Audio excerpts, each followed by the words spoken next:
Hello இந்த YouTube கம்பெனிக்காரங்களா? S சொல்லுங்க ஐயா அந்த டெய்லியும் தான் வீடியோ போட்டுட்டு இருக்கா. அது எப்பதான் இந்த வருமானம் குடுப்பீங்க? வீட்டுல விளக்கமா தடி வாங்கும்ல சார் 3 மாசத்துல 10 மில்லியன் வியூஸ் போனாதான் சார் வருமானம் கொடுப்போம். ஐயா அது 3 மாசமா முக்கினாலும் இது 3 மில்லியன் போக மாட்டேங்குது. 10 மில்லியன் எங்க வருது? டீச்சர் நாளும் போட்டு விடுங்க. இல்ல சார் 10 மில்லியன் வியூஸ் போனாதான் கொடுப்போம்.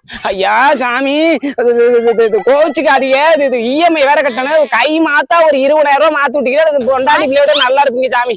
அப்படியெல்லாம் கொடுக்க மாட்டான் சார். நீங்க வேணா Facebook ஓனர் வேணா கேட்டு பாருங்க. யாவர்ட்ட ஆல்ரெடி கேட்டுட்டேன். மகளுக்கு ஏதோ திரட்டி வச்சிருந்தாரா, அது கையில இருந்த காசு போனா செலவாயிருக்குன்னு நீங்க மனசு வச்சா பண்ணலாம் சாமி. சரி சரி ரொம்ப கஞ்சாதீங்க. உங்களை பார்த்தாலும் பாவமா தான் இருக்குது. இந்த நம்பருக்கு போன் பே பண்ணி விட்டு பாருப்பா. ஐயா நான் நல்லா இருப்பீங்க சாமி. ஆனா 3 மாசம் திருப்பி கொடுத்துடணும். ஐயா 3 மாசத்துல தந்துடுறேன் சாமி. 3 மாசங்கிறது கொஞ்சம் லேட்டாகி ஒரு 3 வருஷம் நாளாவது பெருசா எடுத்துக்காதீங்க. எது என்னது ஐயா ஒண்ணு கேள்வி